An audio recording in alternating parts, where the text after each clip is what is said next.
against a light.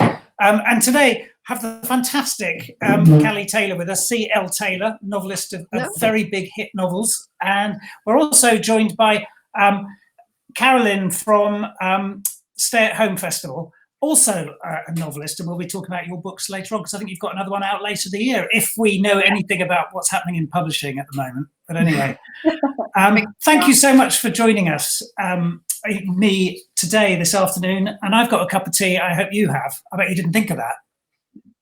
I've got Diet Coke. That'll do. So how are you all doing in this time of strangeness? Yeah. Are you all right? I mean, seriously, are things going all right? You're at home and looking after yourselves? Are you asking us? Yes. I am. I should actually probably ask names, but I'll ask you, Carolyn. All right. Well, yeah. I mean, I'm still working full time, but trying to do so from home while I have 4 children at home as well. So that's ideal. Interesting, challenging. Are you managing to get anything done? Yes, but the days are just rushing past. So, wow. How are you doing, Callie? Are you getting any work done? For me, the days seem to be going quite slowly, because I was self-isolating for a week myself, and then my son was self-isolating for a week. So I think this is the 3rd week now. So yeah, I think we've got our new normal now, I think, which mostly involves unlike Carolyn, I've only got 1 child. I can't imagine what it's like with 4 in this situation. But yeah, we start our day with a bit of Joe Wicks, then we do a bit of homeschooling and lunch, and then basically the afternoon's my own. So I've been trying to promote Strangers, doing some online stuff in the morning, and then trying to write in the afternoon. Some days are more successful than others. It must be very weird there, because you've got a book out. Is it actually next week? Yeah, it'll be Thursday next week, the 2nd, yeah. And so that's just bonkers, isn't it? Because you don't even kind of know the world you're launching a book into right now. It must feel very, very, very strange. Yeah, it's really odd, because everything my publisher had planned and spent months and months planning is completely gone. So I was supposed to go to Southend and do an afternoon tea as part of their festival. And then I was supposed to go on a book tour to Durham and Leeds and Edinburgh and all sorts of places, and as well as some radio interviews, and it's all been cancelled. Even the radio interviews, for some reason, they don't want to do them over the phone. Really? Yeah, That's bonkers. Literally, it's all gone. Luckily, a very kind man called Joe, who runs Bristol short story competition, interviewed me for Bristol 24/7 magazine. So that's a bit of press. And then he put me in touch with a nice lady from BBC News who's doing a piece for the website. And the rest of it is mostly, online stuff, like I've got a Facebook Live launch planned, a Twitter Q&A, and then, of course, Carolyn's fantastic festival that she's putting together. Can I just confess, been brought on the hook. I've got a really old friend of mine who called me about 5 minutes before we go live, and he's living in New York, and he's also somebody or other who's had cancer and stuff like that. So I took his call, and I'm now in chaos, because at the point I was going to be preparing this and spelling everybody's name right. Have I spelled everybody's name right on that Yep, text? mine's fine. Is that all right, Carolyn? Yeah. Phew, yes. I've just literally been doing that now. Normally I'm a lot cooler than this, but it was fantastic to hear from him, because obviously New York's quite terrifying at the moment. And he has reason to be quite terrified. But in terms of that, though, it's coming off the back of the incredible success of Sleep, Callie. Yeah. So hopefully people are out there waiting for it. At least there's that kind of dynamic already there. Yeah, I can see some of my lovely readers have popped over from my page to yours. So I'll just say hello to them. Hello. Please do. Anastasia, Fiona, Graham, Andy, all names that I recognise from my page. So thanks for coming over, folks. But yeah, you're right. Sorry. Yeah, you're right. I luckily for me, I have an existing readership. Strangers is my 7th book. So I've got readers who've read my first 6 and are waiting for this book because they follow me on social media, so they knew about it anyway. But it's much harder for debut authors. There's a few debut authors. I'm doing a Facebook Live book giveaway, and at least one of the authors who's joined in with that and sent me their book to give away is a debut author, and they don't have existing readers. So how they reach people to let them know that their books are out, I really don't know. No, I think it's really tough. But then there is this kind of ingenuity going on. I mean, I think what's really interesting is that publishing is actually accused of being a very old-fashioned things in lots of ways. But I think that the fact that it's had a tough time over the last few years has made it really resourceful. And I think that there's people moving very quickly on their feet, like Carolyn. How did this festival come about? And how on earth did you manage to get it together in no time at all? There's the logo. I don't quite know, to be honest. So on the 13th of March, I put out a kind of idle thought on Twitter. Hey, would people be interested in an online festival? Wait a minute. And, I didn't really think that I was going to get the response I did. I got a massive response. And I thought, oh, gosh, well, I need to sort of explore this a wee bit more. And then Paper Nations got in touch, and I'd heard of them and think highly of what they do. So they wanted to be like partners with it. And that helped because I suddenly had just other people kind of given a bit of input and suggestion. And I suppose it bolstered my confidence that we could do this. And then I started getting emails and messages from publicists at quite big publishers asking if their author could be involved. And that was terrific. And I set up I did it all for free. I set up the WordPress site and used free technology. And so it hasn't cost anything. And obviously, you're right, lots of people have events cancelled. So it's good to have this. I think it's good for authors. It's good for emerging authors. It's just good in general to have connection right now because, people are really isolated. It's a very surreal moment. And I think literature is the perfect tool to engage people and to get us thinking about something other than, what's going on in a really worrying time on many levels. I've put a URL that's zipping across the bottom of the screen. Is that the right place for people to find out about it? Yeah. That's WordPress.com. There are Facebook and Twitter links there, but the website has a program with the links for each event, and it's really easy. Nobody needs to download anything. It's run by Zoom, which is a nice, ordinarily glitch-free technology that people can just sign in. And we've had today's the first day, and we've had a huge number of people from all over the world joining into had workshops and poetry readings, and poetry's especially one of the ones that sometimes doesn't get massive audiences, but we've had huge numbers. So I think it's the time's right for things like that. Do you know what I mean? It's maybe poetry thrives a bit better at times when we've got to be a bit more reflective. I don't know. Yeah, and to be honest, I have a wee bit of a broader picture here. It's not just about a response to COVID-19, but my broader picture is I've always been very conscious that there are certain class issues around literary events, and I know personally some people who would never go to a literary event, and I think it's because the big cultural venue and the setup with usually the authors on a stage. They wouldn't go, they wouldn't feel comfortable, but there's something very intimate. Well, it is intimate just being able to watch the author in their kitchen or in their spare room reading. It's a leveler, and it's more of a sort of democracy, if you like, and a conversation, which literature should be. So I'm excited by what this maybe could unfold in future once we're on the other side.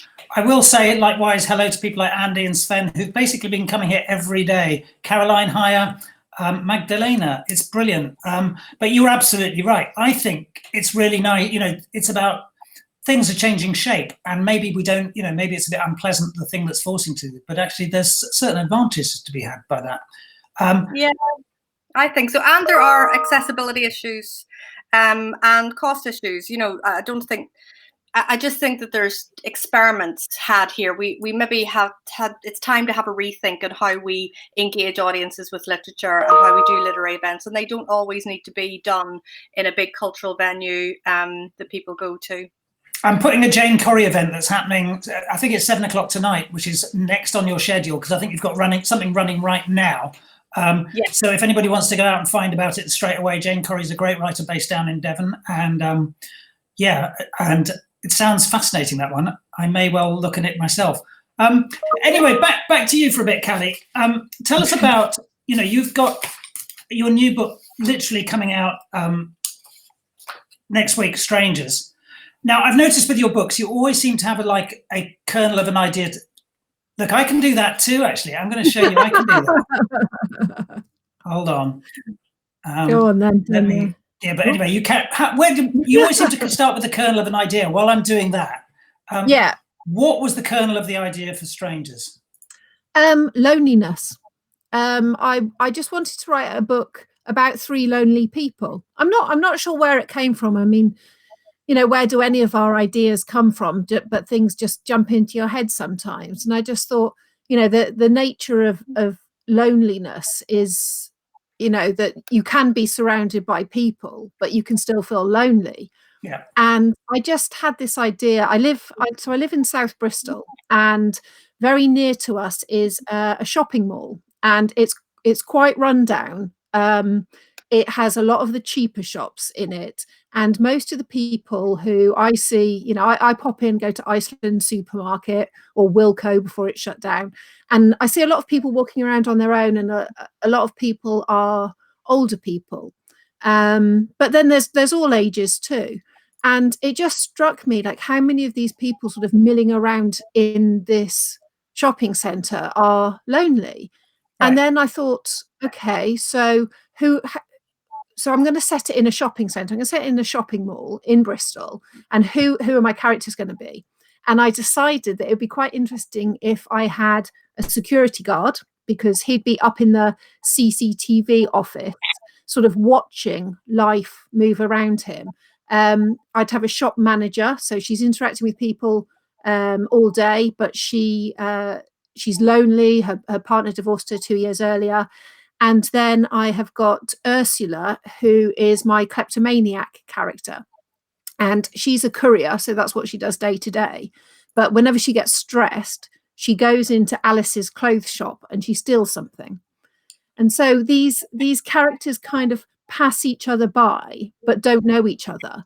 And then a crime happens in the book that brings them all together all of a sudden, and they have to rely on each other or one of them will die. So that's the premise.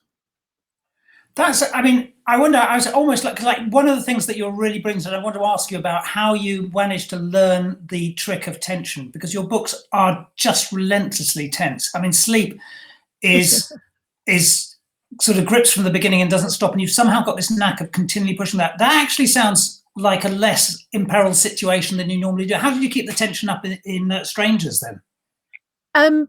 In Strangers, there's a mystery for each of the characters. So as well, so the book starts off with the aftermath of the crime taking place, and then you go back in time and you follow the characters' lives separately over the course of a week. But each of the characters has a mystery. So Ursula, the courier, moves in with a new landlord, and he's got a locked basement door, and he's very strange. So the mystery that drives that is, what is in the basement? What's he keeping in the basement?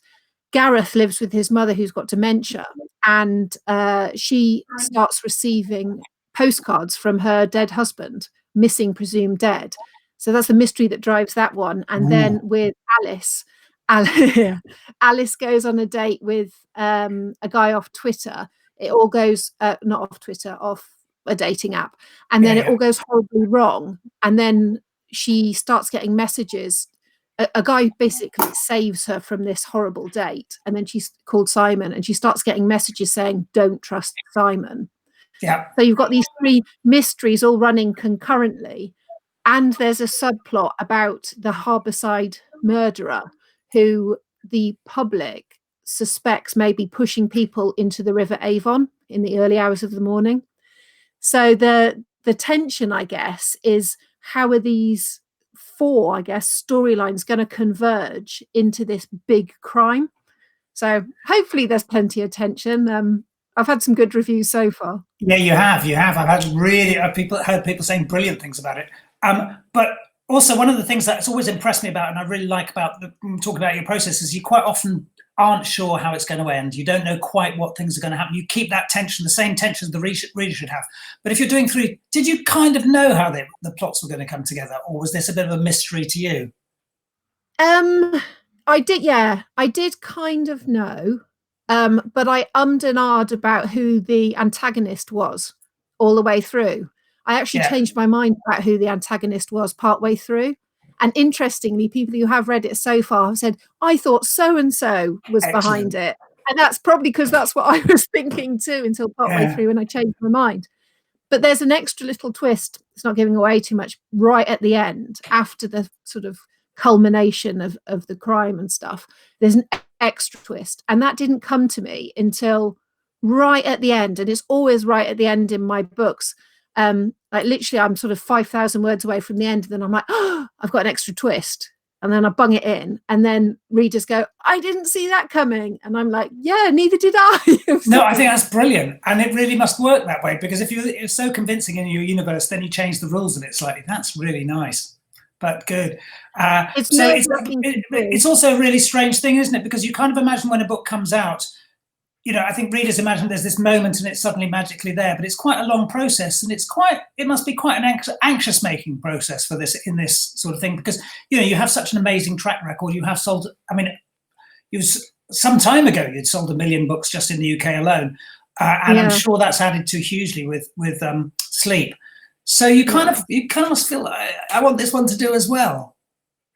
Yeah, it's and normally if we were in a normal situation where strangers would be in Waterstones as well as all of the supermarkets and all this sort of thing, it is still going to be in two supermarkets. I'll just say it's going to be in Tesco and Asda, but otherwise you can order it online. But normally I'd be getting really, really nervous now because my last 5 books have been Sunday Times bestsellers, and so I feel quite a pressure that, what if this is the one that doesn't sell, if this is the one that doesn't have my publisher jumping up and down with joy when they get the sales figures, because this career is very unpredictable, and it can feel like that you're doing all right, and then all of a sudden it can just take a turn, and then it can start, the sales can start dropping, and then suddenly people aren't quite so excited about you. So I would never ever rest on my laurels. I know how quickly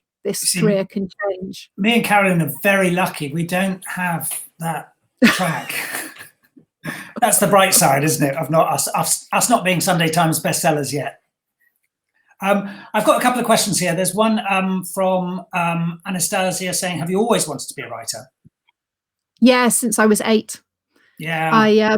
I wrote little books, drew the pictures, stapled them together, sent one off to Ladybird publishers, got my first rejection. Yes, I was that precocious kid.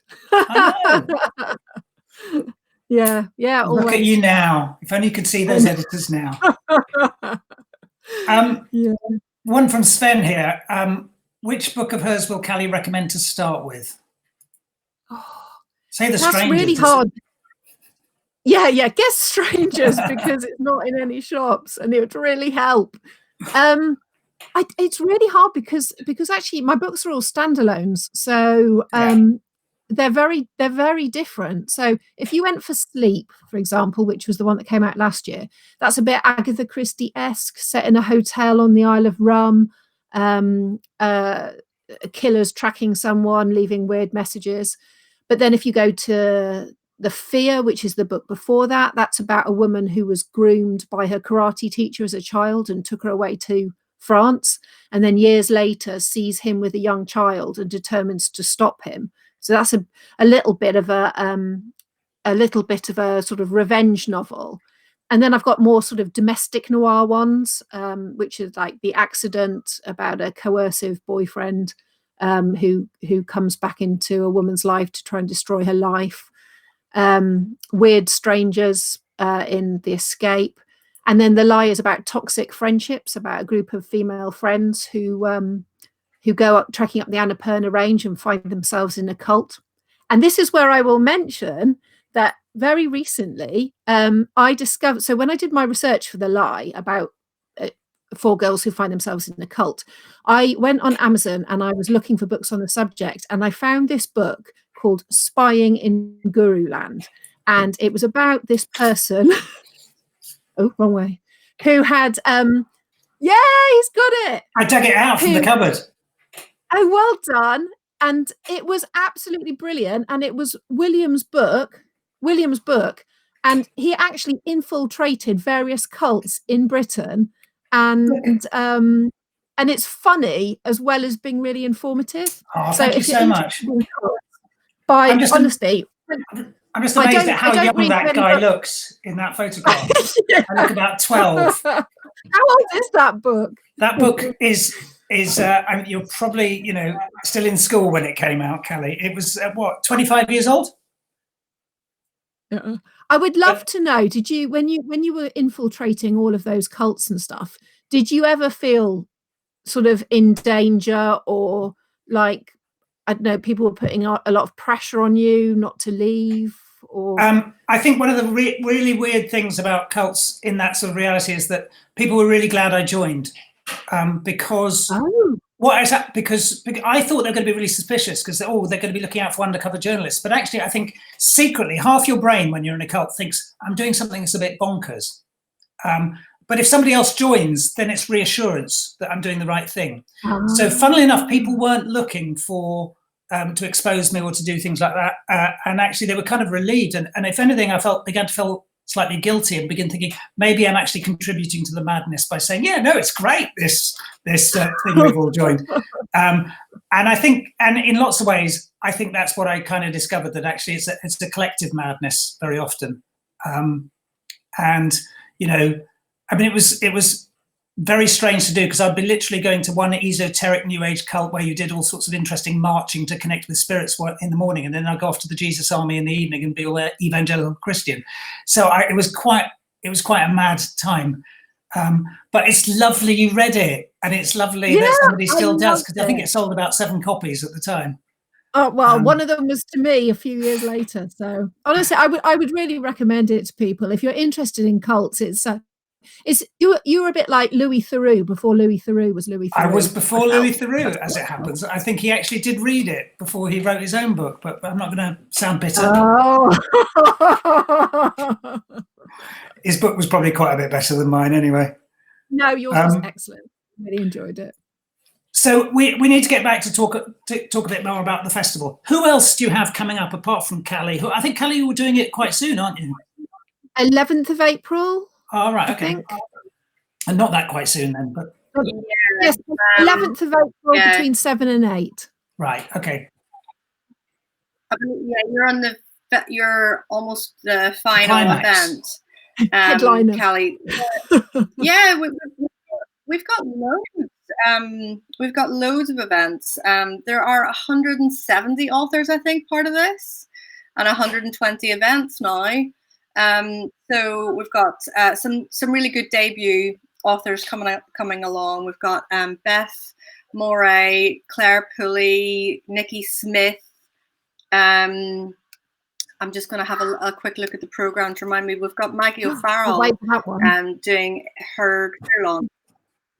Well, yeah, and a Q&A. She's got a session with she's doing a Q&A with Claire Malcolm from New Writing North. We've got Samantha Downing, who I hope everyone's read her book, My Lovely Wife, which is phenomenal, and Nuala L. We've got crime panels, the Northern Noir group are coming. We've got Mothership Writers doing a free writing jukebox. We've got Liz Fraser, she's launching her book The Middle Years, and Liz Hyder, she wrote Bearmouth, and she's doing a lovely event as well. Poets, New Irish Fiction, We've got writing advice, and I'm about to announce there's some more like writing groups going to be happening with an organization that does creative writing sessions online. So the tutors are going to come along and lead those sort of sessions, so that there will be no gaps in the festival at all. So there's loads. We do have quite another big name, just to be confirmed, but I don't want to say who it is until it's confirmed. Chris Whitaker, I'm excited for that one. I really love Catherine May's book, so she's coming to talk about wintering. And we've got quite a bit of non-fiction. Darren O'Sullivan, CJ Skews, Emily Cox, Sarah Stovall, and we have some Doctor Who panels as well, which is really good. So loads of things. Sorry, have you got any workshops for children who want to write? I just had a message on Instagram from an 11-year-old today who really wants to write, and I just thought, have you got anything like that for children? I believe so. Yeah, cool. we do have a few that's for all ages. Some children's writers are doing things on there, so for all ages. So and to be honest, I only put this together in like over a week, so it sort of flew together, and I haven't been sleeping very much, but it has come together really, really quickly. But I do, like I said, this is not, to me, this isn't one-off. I would like to do this again when we're on the other side of this, when we're all, this is over.